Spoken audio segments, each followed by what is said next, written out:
Audiolivro O Grande Conflito, uma saga milenar e seu final surpreendente, de Ellen G. White.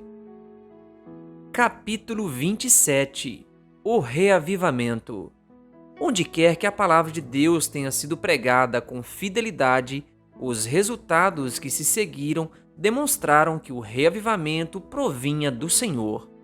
Os pecadores sentiram o despertar da consciência. Profunda convicção tomou conta de sua mente e de seu coração. Sentiram a justiça de Deus e clamaram: quem me libertará do corpo sujeito a esta morte? Romanos 7, versículo 24. À medida que a cruz de Cristo se revelava, eles nada viam além dos méritos do Salvador para expiar seus pecados.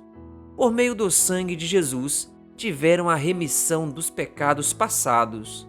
Romanos 3, versículo 25. Essas pessoas creram, foram batizadas e se levantaram para andar em novidade de vida. Pela fé no Filho de Deus, elas seguiram seus passos, refletiram seu caráter e se purificariam assim como ele é puro. Amavam coisas que antes odiavam e passaram a odiar coisas que antes amavam. Os orgulhosos ficaram mansos, os vaidosos e arrogantes se tornaram sérios e humildes. Os bêbados ficaram sóbrios e os imorais passaram a ser puros. Os cristãos não buscavam o adorno exterior dos cabelos traçados e joias de ouro ou roupas finas, mas a beleza demonstrada num espírito dócil e tranquilo, o que é de grande valor para Deus. 1 Pedro 3, versículos 3 e 4. Os reavivamentos faziam solenes apelos ao pecador. Davam frutos em pessoas que não recuaram diante da negação do eu, mas se alegravam por ser consideradas dignas de sofrer em nome de Cristo. Os observadores eram capazes de ver uma transformação naqueles que decidiam seguir a Jesus. Resultados como esses costumavam suceder períodos de despertamento religioso. Muitos reavivamentos modernos são bem diferentes desses. É verdade que várias pessoas alegam estar convertidas e grande número entra para as igrejas. No entanto, as consequências não dão apoio à crença de que houve crescimento na vida espiritual real daqueles que aceitaram. A chama que queima por um pouco logo se extingue. Com grande frequência, os reavivamentos populares despertam as emoções, apelando para o amor por algo novo e surpreendente. Quem se converte dessa maneira sente pouco desejo de ouvir a verdade bíblica, a menos que o culto religioso tenha algo de sensacional. Não atrai esses indivíduos. Para a pessoa convertida, o relacionamento com Deus e as coisas eternas são o grande assunto da vida. Onde está o espírito de consagração a Deus nas igrejas populares de hoje? Os conversos não dão as costas para o orgulho e para o amor ao mundo. Não estão mais dispostos a negar o eu e seguir o manso e humilde Jesus do que antes de sua conversão. A piedade praticamente desapareceu em muitas das igrejas. O genuíno e o falso. A despeito do declínio generalizado da fé, existem verdadeiros seguidores de Cristo nessas igrejas. Antes de Deus finalmente trazer seus juízos, haverá em meio ao povo do Senhor um reavivamento de autêntica piedade, conforme não se vê desde os tempos dos apóstolos. O Espírito de Deus será derramado. Muitos vão se separar das igrejas nas quais o amor a este mundo substitui o amor a Deus e a sua palavra. Diversos ministros e indivíduos aceitarão com alegria as grandes verdades que preparam um povo para a segunda vinda do Senhor. No entanto, Satanás quer interferir nessa obra e, antes de chegar a hora de tal movimento, ele tentará impedi-lo, trazendo à tona uma falsificação. Nas igrejas que conseguir reunir sob seu poder, fará parecer que Deus está derramando sua bênção especial. Muitos vão se vangloriar: o Senhor está realizando maravilhas, quando na verdade a obra pertence a outro espírito. Usando um disfarce religioso, Satanás tentará estender sua influência sobre o mundo cristão. Em reavivamentos como esses, ocorre não apenas empolgação emocional, mas uma mistura bem projetada entre o verdadeiro e o falso, a fim de enganar. Entretanto, à luz da palavra de Deus, não é difícil reconhecer a natureza de movimentos como esses. Onde quer que as pessoas negligenciem as instruções da Bíblia, afastando-se das mensagens claras que provam o coração e exigem que neguem o eu e renunciem ao mundo, podemos ter a certeza de que Deus não está derramando sua bênção. E pela regra, vocês os reconhecerão por seus frutos. Mateus 7, versículo 16. Fica claro que esses movimentos não são obra do Espírito de Deus. As verdades da palavra de Deus são um escudo contra os enganos de Satanás. A negligência dessas verdades abre as portas para males que hoje são disseminados pelo mundo. Em grande medida, as pessoas perderam de vista a importância da lei de Deus. Uma ideia errada sobre a lei divina tem levado a erros na conversão e na santificação, rebaixando o padrão da vida piedosa. Aqui então encontramos o motivo para a falta do Espírito de Deus nos reavivamentos da atualidade. A lei da liberdade. Muitos mestres religiosos afirmam que Cristo aboliu a lei por meio de sua morte.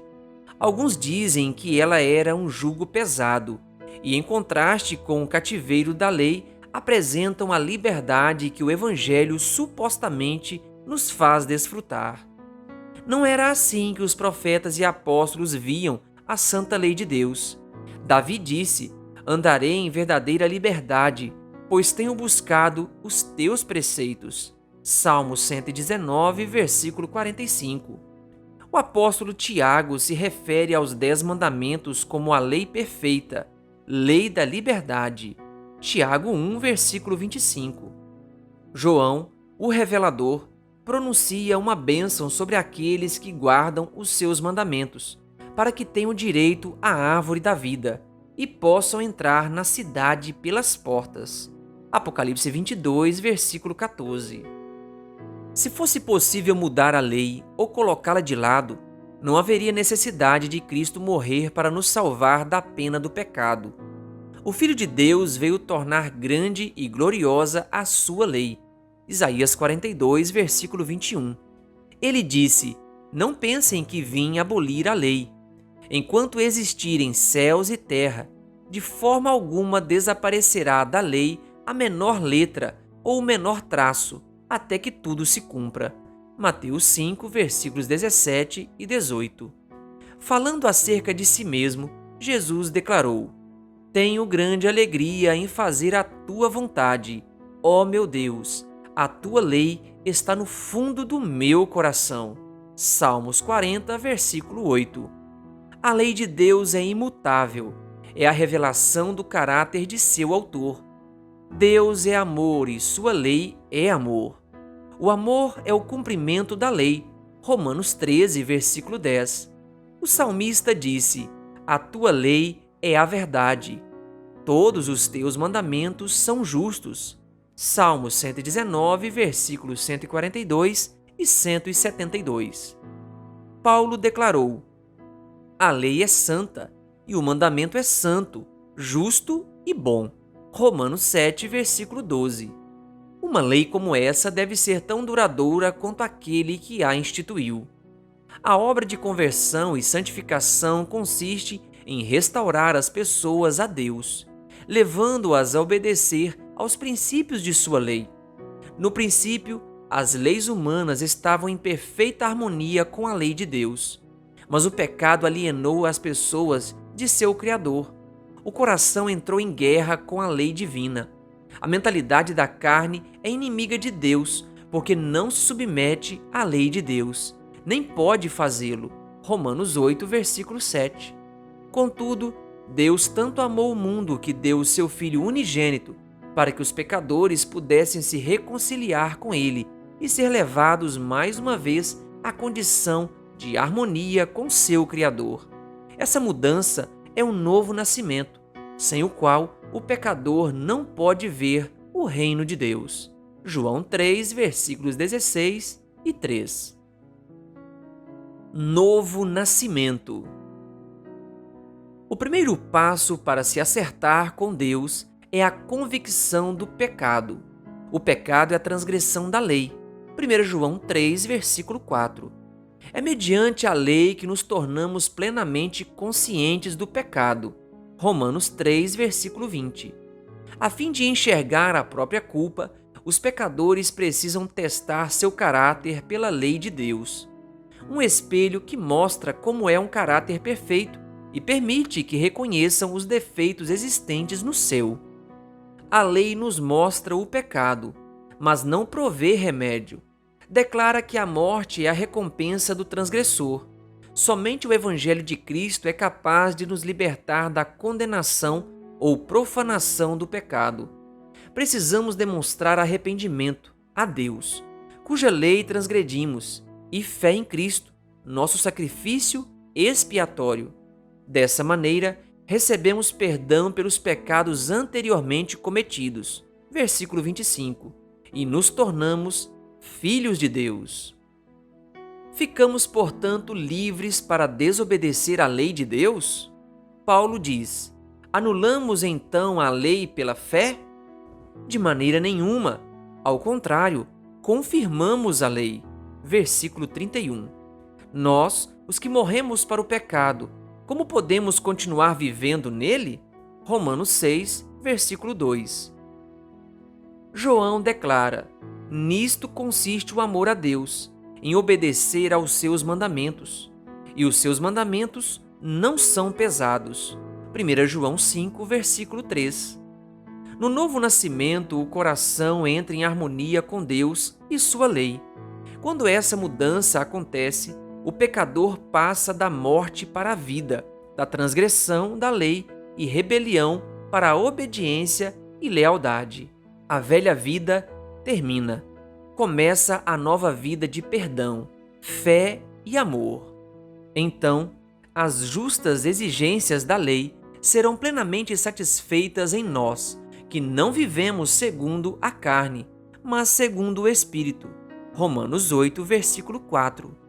A linguagem do coração será: como eu amo a tua lei! Medito nela o dia inteiro. Salmos 119, versículo 97. Sem a lei, as pessoas não têm verdadeira convicção do pecado, nem sentem necessidade de se arrepender. Não reconhecem o quanto necessitam do sangue expiatório de Cristo. Aceitam a esperança de salvação sem mudança radical do coração ou reforma de vida. Por isso, há muitas conversões superficiais e muitas pessoas entram para a igreja sem jamais terem se unido a Cristo. Santificação. Ideias errôneas sobre santificação também surgem da negligência ou rejeição da lei divina. Essas teorias, envolvendo ensinos falsos e resultados práticos perigosos, muitas vezes são populares. Paulo escreveu: a vontade de Deus é que vocês sejam santificados.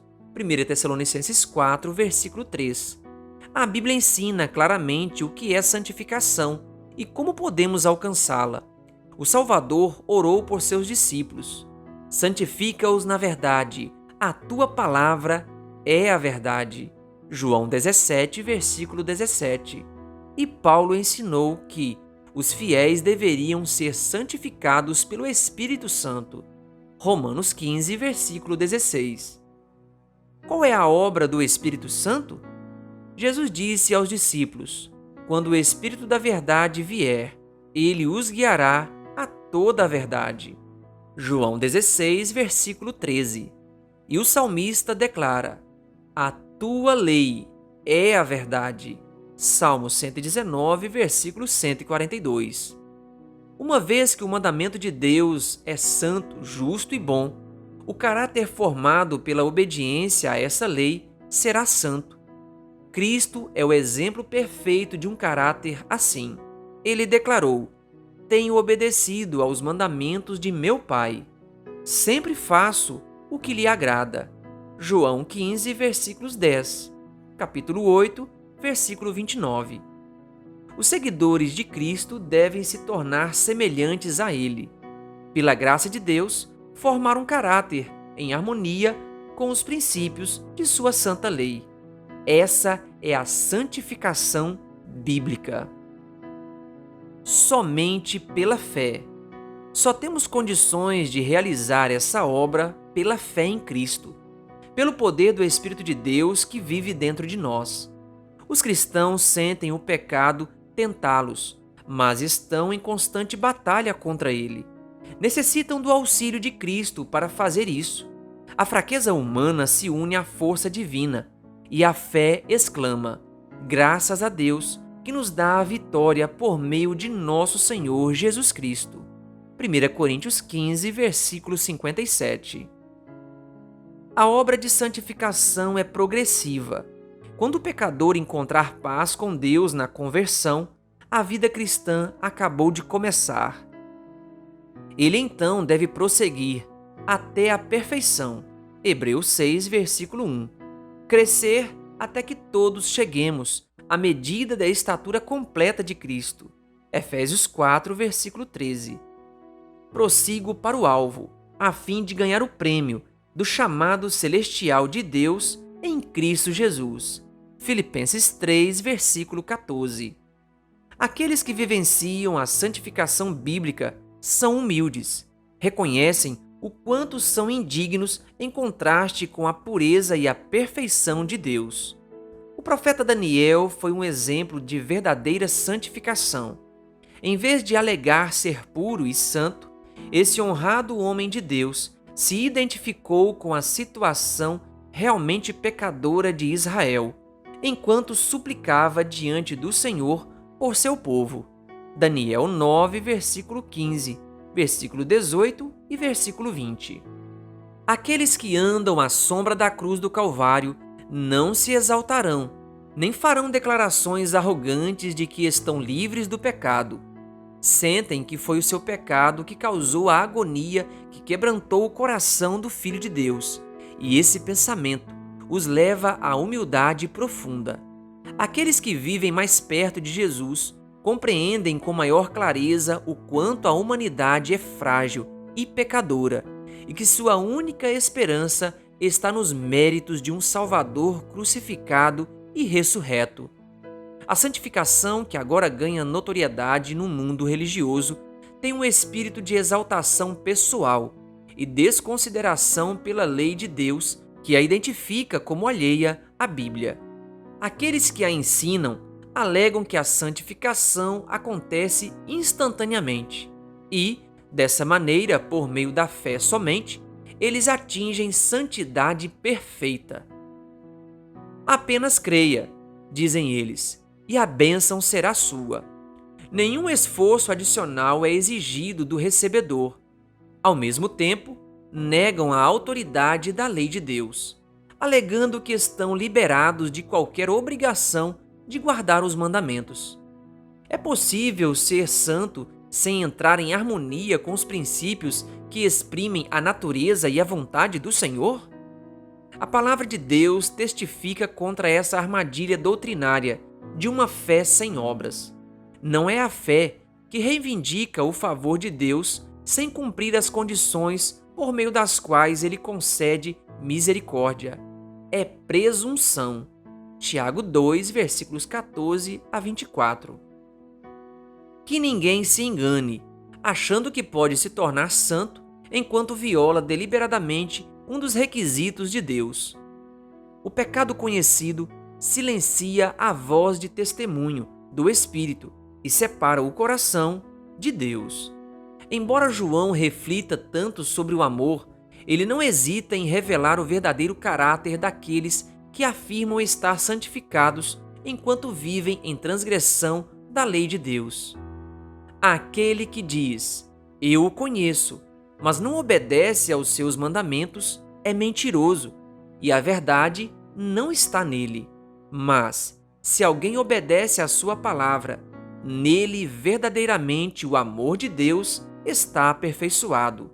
1 João 2, versículo 4 e 5. Esse é o teste da profissão de todos. Se as pessoas diminuem e menosprezam a lei de Deus, se quebram um desses mandamentos, ainda que dos menores, e ensinam os outros a fazerem o mesmo, Mateus 5, versículo 19, podemos saber que suas alegações não têm fundamento. A declaração de não ter pecado é evidência de que a pessoa que fala isso está longe de ser santa. Esse indivíduo não possui um conceito verdadeiro da pureza e santidade infinita de Deus, nem de como o pecado é odioso e mau. Quanto maior a distância entre nós e Cristo, mais justos parecemos aos nossos olhos. A santificação envolve o ser inteiro, espírito, alma e corpo. 1 Tessalonicenses 5, versículo 23. Os cristãos são chamados a apresentar o corpo em sacrifício vivo, santo e agradável a Deus. Romanos 12, versículo 1. Toda prática que enfraquece a força física ou mental nos desprepara para o serviço ao nosso Criador. Aqueles que amam a Deus de todo o coração tentarão constantemente colocar toda a força de seu ser em harmonia com as leis que os tornam mais aptos a fazer a vontade do Senhor. Não enfraquecerão, nem profanarão a oferta que apresentam a seu Pai Celestial, condescendendo com apetites ou paixões. Toda prática pecaminosa tende a anuviar e amortecer a compreensão mental e espiritual. A palavra ou o Espírito de Deus conseguem causar apenas uma frágil impressão no coração. Purifiquem-nos de tudo o que contamina o corpo e o espírito, aperfeiçoando a santidade no temor de Deus. 2 Coríntios 7, versículo 1. Quantos professos cristãos degradam sua humanidade semelhante a Deus por meio da glutonaria, da bebedeira, de vinho e do prazer escondido. E com frequência, a igreja encoraja o mal para encher sua tesouraria quando o amor a Cristo é pequeno demais para fazê-lo. Se Jesus entrasse nas igrejas de hoje para ver as festas que acontecem em nome da religião, ele não expulsaria aqueles que profanam sua casa dessa maneira, assim como baniu os cambistas do templo? Acaso não sabem que o corpo de vocês é santuário do Espírito Santo, que habita em vocês, que lhes foi dado por Deus e que vocês não são de si mesmos? Vocês foram comprados por alto preço. Portanto, glorifiquem a Deus com o seu próprio corpo. 1 Coríntios 6, versículos 19 e 20. Os cristãos cujo corpo é o templo do Espírito Santo não serão escravizados por um mau hábito. Seu poder pertence a Cristo. Sua propriedade é do Senhor. Como desperdiçariam esse tesouro que lhe foi confiado? Todos os anos, professos cristãos gastam imensas somas de dinheiro em prazeres prejudiciais. Roubam a Deus nos dízimos e nas ofertas, enquanto consomem mais no altar da concupiscência destruidora do que dão para ajudar os pobres ou prover o Evangelho. Se todos os que professam o nome de Cristo fossem santificados de verdade, doariam seu dinheiro com generosidade para o tesouro do Senhor, em vez de gastar com coisas desnecessárias e prejudiciais. Os cristãos deveriam dar exemplo de temperança e sacrifício pessoal. Então seriam a luz do mundo. A cobiça da carne, a cobiça dos olhos e a ostentação dos bens, 1 João 2, versículo 16, controlam a maioria das pessoas. Mas os seguidores de Cristo recebem um chamado mais santo. Saiam do meio deles e separem-se, diz o Senhor. Não toquem em coisas impuras. 2 Coríntios 6, versículo 17. Aqueles que cumprirem essas condições, Deus promete: e lhes serei pai, e vocês serão meus filhos e minhas filhas. Versículo 18. Reavivamento verdadeiro. Cada passo de fé e obediência traz o crente para uma conexão mais próxima com a luz do mundo. Os raios brilhantes do sol da justiça resplandecem sobre os servos de Deus, e eles devem refletir seus raios. As estrelas nos revelam que há uma luz no céu, cuja glória as torna brilhantes. Da mesma forma, Cristo revela ao mundo que existe um Deus no trono, cujo caráter é digno de louvor e imitação. A santidade do caráter divino será visível em suas testemunhas. Por meio dos méritos de Cristo, temos acesso ao trono do poder infinito. Aquele que não poupou o seu próprio Filho, mas o entregou por todos nós, como não nos dará juntamente com ele e de graça todas as coisas? Romanos 8, versículo 32. Jesus disse: se vocês, apesar de serem maus, sabem dar boas coisas aos seus filhos, quanto mais o Pai que está nos céus dará o Espírito Santo a quem o pedir. Lucas 11, versículo 13. O que vocês pedirem em meu nome, eu farei. Peçam e receberão, para que a alegria de vocês seja completa. João 14, versículo 14. João 16, versículo 24. É privilégio de todos que vivem dessa maneira receber a aprovação e a bênção de Deus. Não é da vontade de nosso Pai Celestial que sempre vivamos em condenação e trevas. Não é humildade verdadeira andarmos com a cabeça prostrada e o coração cheio de pensamentos acerca do eu.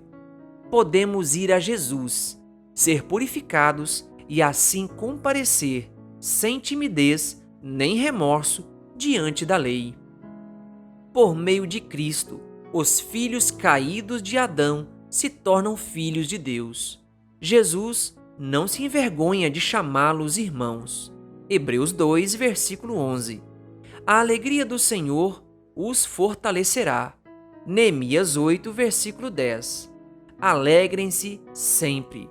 Orem continuamente. Deem graças em todas as circunstâncias, pois esta é a vontade de Deus para vocês em Cristo Jesus. 1 Tessalonicenses 5, versículos 16 a 18. Essas coisas são os frutos da conversão e santificação bíblica. Somente porque as pessoas tratam os grandes princípios de justiça mostrados na lei com tamanha indiferença é que esses frutos são tão raros. É por isso que vemos tão pouco da obra profunda e duradoura do Espírito que costumava acompanhar os reavivamentos. É pela contemplação que somos transformados. 2 Coríntios 3, versículo 18. Assim como as pessoas negligenciaram os mandamentos nos quais Deus revelou a perfeição e a santidade de seu caráter, e sua mente se ligou a ensinos e teorias humanas, um declínio do viver santo dentro da igreja foi a consequência.